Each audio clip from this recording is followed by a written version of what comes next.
Success in farming is all about precision and efficiency, ensuring every seed, every drop of water, every nutrient and treatment counts. Terraplex Ag is helping farmers all over Iowa and the Midwest do just that. With precision ag-grown technology and support from Terraplex, you'll boost your productivity and make timely and informed decisions, all while reducing your costs and increasing your profit. It's time to revolutionize your farming. Harvest the benefits with Terraplex Ag. Visit TerraplexAg.com. I'm Chris Williams from Cyclone Fanatic and a proud Iowa State graduate from the class of 2007. No one shows up like Iowa State fans. And Cyclones support Cyclones on and off the field. Your gift can provide scholarships to students, fund groundbreaking research. We could even drum up opportunities for the marching band. Visit MoveWhatMatters.com to learn how you can make an impact today.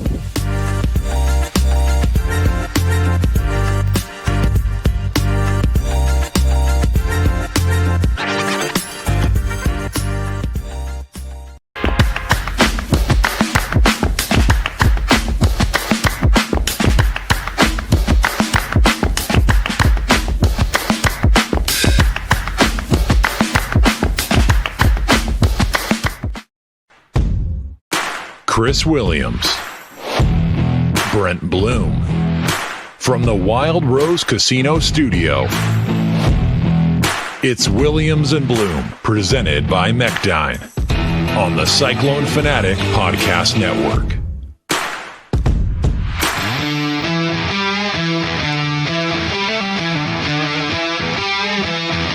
What is up? It is the 8th of June.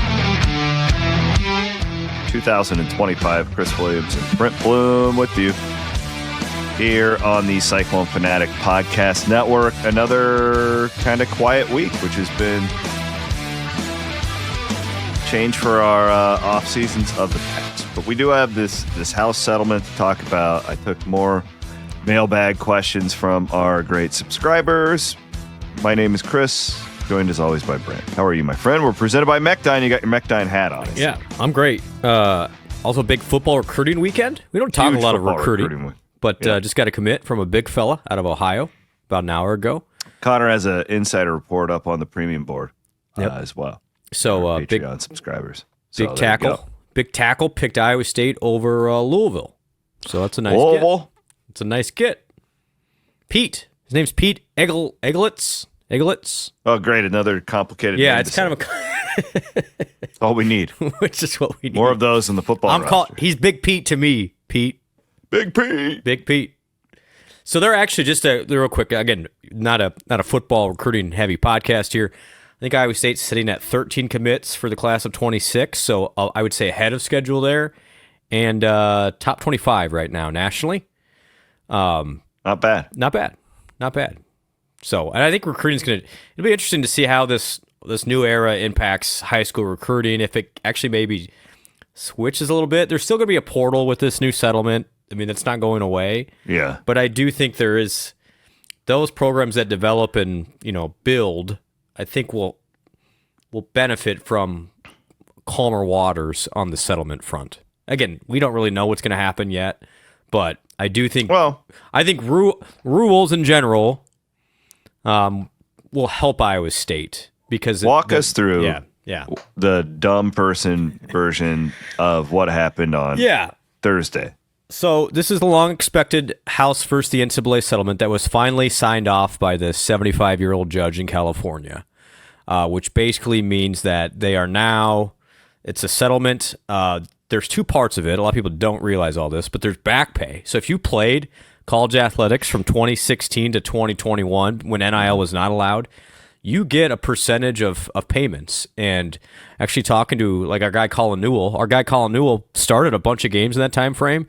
He's going to get paid out over a 10-year period in back pay, essentially. So do these athletes have to like sign up for that, or do they automatically? Yeah. So it's like a class action? It is. It's a class. Yeah. Exactly. This is what this is. It's a class action lawsuit. So they had to go on a website, fill out, I played this. And it was interesting. The way they categorize your pay is what sport did you play, what position did you play, and how many games did you start. And so a guy like a Colin Newell or Brock Purdy will get way more than the backup third-string walk-on who may not get much at all. It's fascinating. But so that payment comes from all of the schools. That's like $2.6 billion, by the way, okay, to the former players. And so that's part of it. So that's why there's a 10-year thing. So that's payable over 10 years. Yes. And then so this settlement is basically a 10-year boundary right now for rules. Yeah. Yeah. We're saying you got screwed. Yep. Now they have to make it good over 10 years instead of making them all right money that they don't, checks for money they don't have. Again, like the Iowa State is going to have to. Iowa State's basically got another expenditure because of this back pay of about $5 million per year that they have to do now over the next 10 years to pay former athletes. So does the soccer player get anything for that? Or maybe a little bit. It might be. They did it. They did the breakdown, the formula based on revenues brought in. So I would guess a soccer person won't get much, if anything. Okay, good. But men's basketball, they don't. I didn't mean it the way it sounded. It's just it doesn't make as much sense. Men's basketball, the football players should get more than because they bring in more. And if you played, you will get more than if you didn't play, which I think is fair. Good. Yeah. So that's part of it. So this is also why, when you start talking revenue situations, that's one reason. But the bigger one for the future of the sport is it now allows over the next 10 years, again, this is the 10-year number, schools to pay a percentage of its revenue directly to the student athletes. And that now goes into effect July 1. Like it is on. And that's the law. It's the law. It's not It basically now it was going to get to a point where the colleges were going to have to decide, hey, do we want to do this anyway? And most of them probably were, but this legitimizes it. It now, because of this, it now puts into effect this clearinghouse situation, which now has a name. It's called NIL Go, and in conjunction with this announcement that with the settlement, the Power 5 conferences, Power 4, they included the Pac-12, which is kind of funny to me, but good for them. Named a CEO of that organization that is going to run essentially the compliance enforcement mechanism now for this new entity to make sure NIL is legit. And that's the Major League Baseball guy. He was the former head of essentially investigation for Major League Baseball. So it's like a real dude. He's a former attorney general. Like this isn't some paper pusher from Indianapolis. Good. Yeah. This is what we need. This guy is going to have all the authority in the world to go after non-legit NIL deals. And so now the next wave here is all these schools are going to sign a piece of paper that says we will not sue this new commission if we don't agree with one of the rules. And so basically, I mean, it's an interesting battle right now. So what about the states? Like could like Tennessee sue them potentially? And this is yes. So this is why we're not like totally out of the chaos yet. There's going to be a new type of chaos, but we've got an interesting battle here, C-Dub. If you look at the internet, you've got the administrators and what I would say is the suit in college athletics and the NCAA are like, this is going to be good. This is going to be sticky. And then you've got agents who are adamant that this is just not going to work. And there's going to be, so we're still going to have lawsuits. I don't know exactly what it means in general for Iowa State. The more guardrails, the better. And this commission kicks in, C-Dub, literally this week. And so any NIL deal signed now, from now until whenever, is going to have to go through this clearinghouse to get approved if it's above $600. And this clearinghouse is going to have the ability to say this is a legit NIL deal or not. And if it's not, the player's going to have a couple options. You either resubmit a deal that is NIL compliant, you take the money and potentially get suspended, and if you get caught circumventing the cap or going around this NIL commission, the school could be penalized heavily and potentially lose membership from their conference. That's what they want to sign the paper. So what they're going to try and do is, yes, there will be challenges to this, but what they don't want, C-Dub, is challenges coming from the schools themselves. And that's the goal is, yes, there's going to be challenges from attorneys, from players, from states potentially, but they do not want any of these conferences and schools doing what like Tennessee did a couple years ago and actually advocating for their player over the system. I think everybody in college athletics is largely in lockstep here of this is not sustainable. We need something. Yeah. attorneys and agents are against it because their pay is going to get reduced. Their earnings. Yeah, absolutely. So you're going to see a lot of that, and I can name a couple of them on Twitter that have already like railing against it. Like, this is the worst thing ever. It's like, well, you just lost millions of dollars overnight. A business. Yeah. But I do think this is going to be okay. And so now, next steps are this thing kicks in July 1. And starting July 1, Iowa State will start directly paying its football, men's basketball, and women's basketball players. And there's a process already in place. More news coming from Iowa State on how it's exactly going to set all this up. I'm not breaking any news here, but I will just found out last week I will be involved in some capacity going forward. So I will have a job still in this NIL field. Good. But still a lot of unanswered questions about what this means. And I would just say in the short term, support of Iowa State in general is critical because now Iowa State's the onus moves now to, okay, now we can spend up to $20.5 million. How do we find the $20.5 million? And so, and just so people know, in the short term, we're still meeting some obligations for the contracts we already have for players through the We Will Collective. Ultimately, anything we have extra, should the collective go away, and that's potentially on the table by the end of the year. Again, we will figure this all out and announce everything. But any extra income we have, revenue will go directly to Iowa State's new NIL fund when that gets announced. So the point is, keep funding it. Nothing changes from a donor standpoint, really. It's just over the next 6 months, how that money will be allocated, less to the collective, more to Iowa State. But there will be news and there'll be a transition time that I'll share all those details in due time. Well, we look forward to that. Yeah, so it was a big announcement because it was expected. Yeah, nothing surprising. Changes. It's just now it's just official. Now it's done. Because the concern was if that didn't get settled, you were still going to be in this wild, wild west with no guardrails, no regulation. It kind of felt like a few weeks ago there was an actual concern that it may not pass. Absolutely. So that, I guess, like if we're all wanting the water to settle a little bit, this is a good step. This is a huge step, and it was expected, and I do think everybody's largely on the same page from a school standpoint. Do you actually trust that? Like, I do. It's just, but the first thing is going to take C-Dub, and we'll see how much tenacity these school administrators have, is when one of these NIL deals gets denied, and then they get upset about it, what do they do? Do they say, oh, okay, you're right, or do they fight against it and do a lawsuit? If in the last 5 years it was just, we're going to sue you anyway, NCAA, and because we need our player.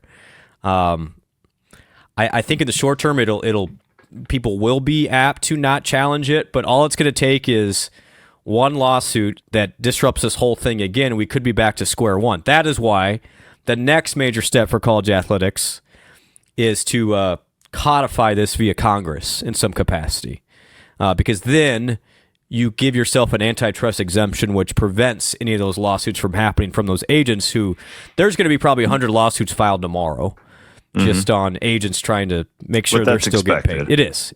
So we're not out of the woods yet, but I do think this is a major first step. Next major step is to get Congress or the government in some capacity to put this into law, just like Major League Baseball, NBA, NFL have in regards to anti-competitive rules. All right, let's move on from that. Yes. That I'm so sick of talking about. I know, but we're about done. We're about done. We're about done with that. It's important. Like I'm not downplaying the significance. It's just let's talk about the games. Yeah, I know, but just real quick, the neat part here is if this thing was NIL era, lasted 4 years. It's almost been exact 4 years since that law changed. And if you go back to our podcast, I actually listened to it last night, C-Dub. We were concerned, like, how is Iowa State ever going to survive in this? Like, how is Iowa State going to compete? And here we are. Iowa State won 11 football games, been to 2 Sweet 16s in this era, has made every single NCAA tournament, men's and women's basketball in that era. So kudos to Cyclone Nation for stepping up in a really weird time. And most importantly, kudos to the coaches for sticking with it and having that continuity, which has allowed Iowa State to not only survive, but have one of its best 4-year stretches in Iowa State history during the NIL era. Yeah, that totally off topic of that. I guess my one concern is, man, we're about to take a real 180 because we're leaving this era where anybody could do anything they wanted to, and now there's going to be this like henchman, attorney general guy. Yep. So it'll be really, because now people are kind of conditioned to just, oh, I'm just going to call the booster, or, we'll see we'll see how it works. I'm skeptical. Yeah, but, I get it. We'll see. We have to do something though. Like I'm not of the opinion that like what's been going on should just keep happening. So give it a shot. Let the smart people try and figure it out. I think that's the reaction. I saw a bunch of athletic directors tweet them like, "Hey, you guys got to give this thing a chance. You can't just rail against it just because." That's where I'm at. Yeah, the great quote is, "You can't get it's progress over perfection," is the quote. Mm-hmm. Like you got to at least start something. This isn't perfect. It's not perfect at all. There's going to be lawsuits, but the current system was not sustainable, and a lot of schools were going to get left behind. In fact, the majority would have been left behind if that was the case. And I think everybody finally realized, let's try this. And yes, there's going to be lawsuits, there's going to be challenges, but college sports, in my opinion, is in a much better spot on this Sunday afternoon than it was on Friday afternoon. Okay. I want to thank our friends over at Central States Roofing for sponsoring the podcast. Central States CSR Roofing, csroofing.com. That would be it. If you are a business owner out there, they are the number one they are the number one commercial roofing company in the great state of Iowa. Absolutely love my friends at Central States Roofing. Remember them if you have damage, leaks, you need a new roof. They support Cyclone Fanatic, diehard Cyclones over there, as is our friend Colin Newell. Second name drop of Colin Newell throughout the show. You need some life insurance. He's your guy. Don't wait until you get old to get your life insurance. That's a bad move. Can I announce this? He put it on the internet, so I'm allowed. He's expecting a child. Yeah, that's going to be the most insured baby. that baby is going to have all sorts of life insurance. It's going to have all sorts of insurance. Congrats, Colin. To the Newells. Yes. On topic. Okay, so a few mailbag questions here today. He's not. By the way, let me clear. He's not expecting his wife, his lovely wife. Yeah. Cy Putz says, what kind of impact will this court decision have on volleyball, gymnastics, softball, golf, and cross country? Will other schools poach Iowa State's athletes from these sports? Do schools like Creighton with no football get an identical $20 million to spread across sports? I believe the answer to that is yes, which is why Blum and I have been hyping up these Big East basketball schools for years now, because they have a significant advantage. They often are these private schools that have a lot of money, and they don't need to share it with football. So this is absolutely a thing in men's basketball. If I could buy stock in any conference right now, it would be the Big East. Yeah. Do you agree with that? Yeah. If I'm St. John's and Villanova, I have Creighton. Those three are going to have a huge advantage. Now, the new race, because the next topic of conversation is, okay, well, nobody's taking a pay cut here. And I largely tend to agree. It's just going to be a lot harder to piece it together. Because, Chris, now the new game, specifically for these SEC and Big Ten schools that are giving majority of their dollars to football, as they should, is to try and piece together legit NIL over the top that will still be allowed. Yeah. And so instead of just writing a blank check from a collective or a booster, which is happening now it has to be legit NIL approved by this clearinghouse. And so these collectives are morphing now from just straight up fundraising entities to like marketing companies that will literally shop for their players to get NIL. And there is the interesting part of that too. I'm sorry. You go ahead. That's the new arms race. So you're going to go so you're going to go from fundraising to finding legit NIL that can pass this clearinghouse. And again, that's what nobody knows yet because it hasn't existed is how stringent is this clearinghouse going to be on these things? I want to know, like, the business side of it intrigues me because, like, what does legit NIL mean like, let's say, trying to name a mega star, Xavier Townsend. Okay. Mm-hmm. He's like a guy right now, could be really good. Like we'll just see. Xavier Townsend gets an NIL deal with Heinz Ketchup. Okay. And like, is that what the value is? Or is it just his social media? Or if Heinz Ketchup says, we're going to put this on the Super Bowl, does that impact it? Because I look at it from a media company standpoint, and I look at it and I go, most of these athletes don't really have much in terms of market value without the media helping them get their word out, right? You know what I'm? It's why, like Super Bowl week, these at Radio Row, these former athletes will walk around and they're representing some company and they're wearing the company's hat and they're just doing these interviews because, well, they have to get the word out somewhere, and just putting out a tweet doesn't necessarily do that. So how does that factor in? Great question. Let me behind the scenes here. Iowa State had to fill out, because I helped with it, a spreadsheet of all the NIL deals that it was received this year, players at Iowa State, and you had to mark if it was an associated entity or not. Meaning, so I'll just give you an example. A good example would be Mechdyne. Let's say Mechdyne has an NIL deal with Iowa State or with Xavier Townsend. Mechdyne would be an associated entity because Chris Clover is a booster-ish of Iowa State, is a grad. Heinz Ketchup would not be an associated entity because they have really no affiliation to Iowa State. And so in that context, they could basically be a blank check from Heinz, potentially, because they have zero association with Iowa State. So then it's up to them what the fair market deal is. They can figure that out. Now, if, again, you can't be outlandish, right? But so this is not going to stop the Nikes from signing AJ DeBansa to a multi-million-dollar deal. This is not going to stop that. But what it's going to stop, honestly, is Steve Sukup and Sukup Manufacturing for signing Dom Orange to a $2 million NIL deal. Because, again, they would be an associated entity of Iowa State because of all the support. And then that's the one that would get flagged. Now, so if Steve Sukup wanted to sign him to a reasonable deal, can he? Yes, and that's where the clearinghouse comes in. So what's that number? Nobody knows. God, this is going to be a debacle, though. Because, what's fair market in LA is different than here. You are asking all the questions that we all are here. Yeah, but I'm not even being critical. No, I know. It's just more like there's a lot of holes in this thing. There is, but so everyone's going to try and navigate. How do you poke holes? Well, that's how they're going to try and do it at first. So I talked to somebody the other day. It's like, well, what would stop me from doing 100 NIL deals at $5.99 each? So I'm under the cap. I'm like, oh, well, if you really want to do that, I guess you could. So yeah, this is going to shift things. It's not going to be perfect, but that's essentially the rule. And first, are you an associated entity of the institution? If you are, your threshold to pass is going to be a lot higher than a Fortune 500 company that is not associated with the school. Good question. And to the first part of that question is for the Olympic sports, the volleyballs, the softballs. Pretty much any NIL they're going to get is going to have to be legit NIL going forward, because these schools are not going to pay out of that revenue sharing pot for those Olympic sports. They're just not. They have to spend it all on football, men's, women's basketball, and in Iowa State's case, wrestling as well.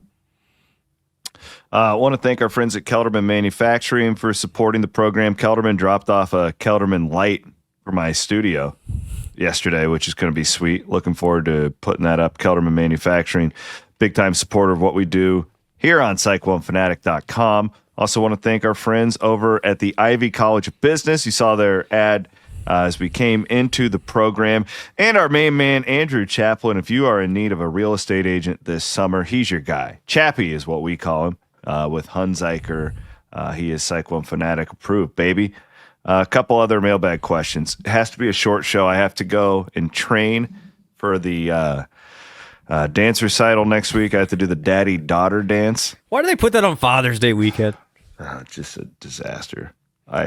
Is there Is it up at CY again? Yes. Is there booze? Yeah, there actually is, yeah. I hate to say how I know. I'm going to hold comment on that. All Father's Day, that's all I'll be doing. It's okay. I love them. Good luck. I like this question. BA Cyclone. While we can agree in principle that having guaranteed spots in the playoff in theory is a blasphemous thing on the surface, I think Josh Pate sold this scenario best. 14 teams is the key. You go 4 SEC, 4 Big 10, 4 Big 12, 4 ACC, 1 group of 5, 1 at large, and that's 14 teams. He goes, then there's 0 committee involvement. The regular season, conference season is going to be king for qualifying for the playoff. Says the Big Ten and the SEC would get their playing game, but those would actually be a real playing game, not a ploy to get even more than 4 teams in. This scenario locks in some inequity, but it also locks in guaranteed access for the Big 12 to get 2 teams every year while limiting the Power 2 to just 4 teams each year. He goes, the question and the possible downside with the 2 automatic qualifiers, would the Big 12 scrap the conference title game instead of naming 1 regular season champion and also having a play-in game for 2 versus 3? It's a lot there, but it is something I have been thinking about. Yeah. I do think, in theory, if it's a 5 plus 11, I think the Big 12 will just get 1 team most years. I disagree with you, by the way, on that. Let's hear it. Tell me why. Well, is this wishful thinking, or are you probably actually no? I think probably a little bit wishful. You have to qualify that. Wishful thinking for me, I would like to think that I don't believe they actually. You don't will, think the Big 12 could have 2 in the top 16 every year? I think this is 14 in this scenario. Okay, in this scenario, 14. Okay, yeah, that would be harder. It would be hard for the 5'11". For the 5'11", yeah.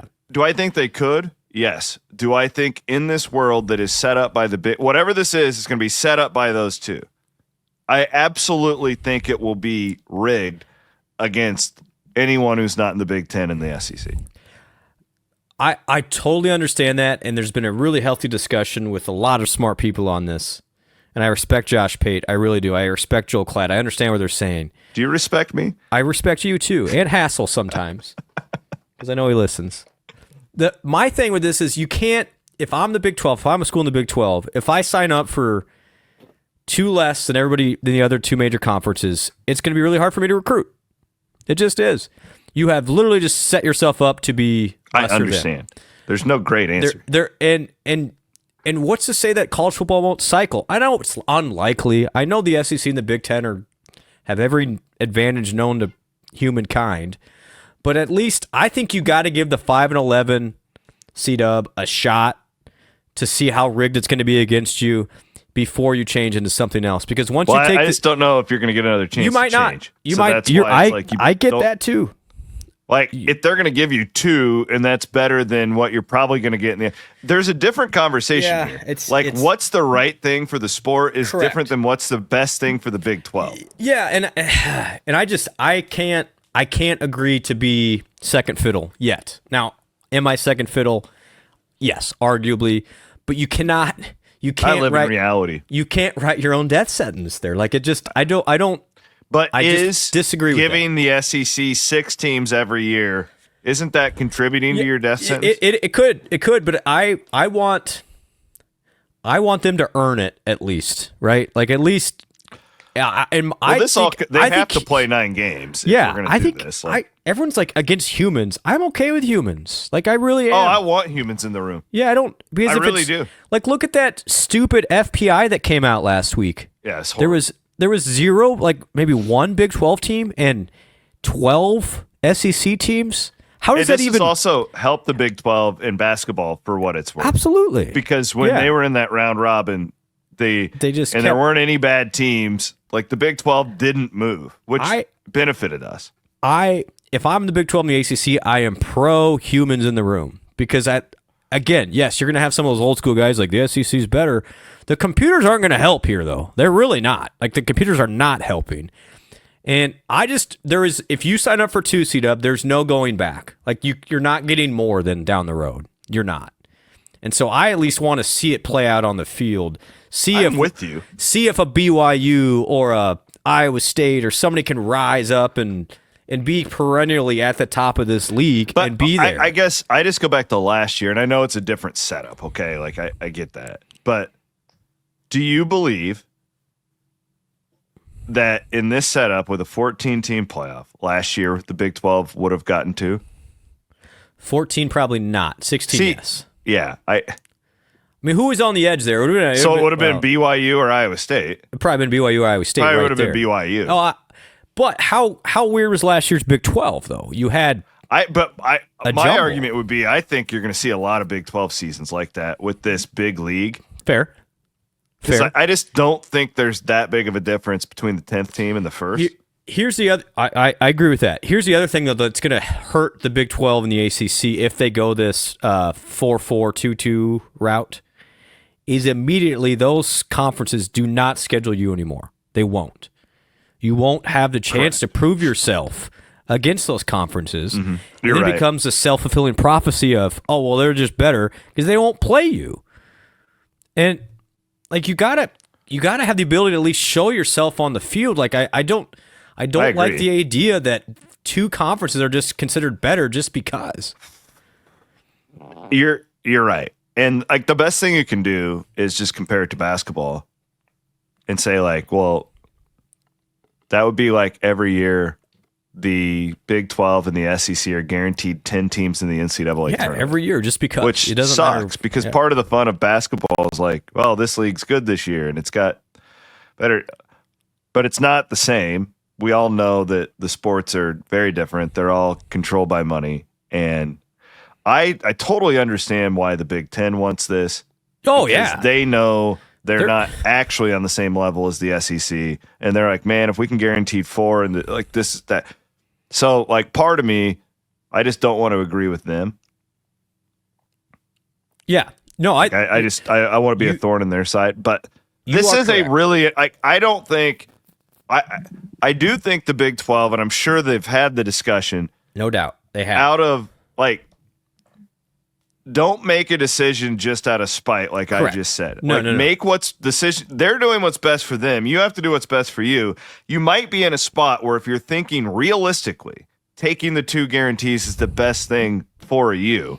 As your market said, that probably is. We're doing what we think is best for the sport when we voted for this ranking thing, the way that they're changing it for next year.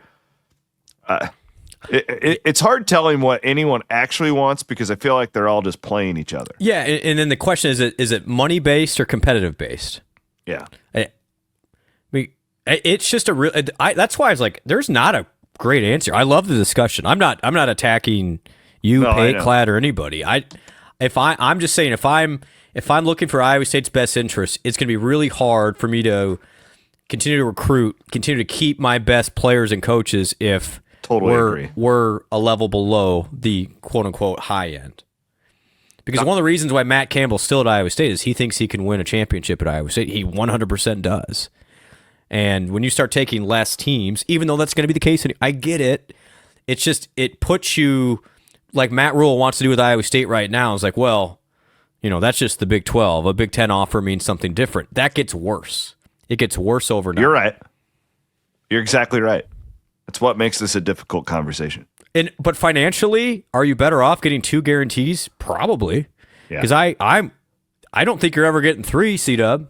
No, I truly believe that we're both correct here. Yes. And we'll Good see how chat. it plays out. And Look at us having an adult conversation. yeah, on opposite ends, and we just meet in the middle. Like the old Diamond Rio song. All right, I got to go. All Got to right. get to dance. He is Britt. We'll be back on Wednesday for a Wednesday pod as well. We'll be kicking off a summer series here before too long. He's Brent Blum. My name is Chris Williams, and we'll be back Wednesday here on the Cyclone Fanatic Podcast Network.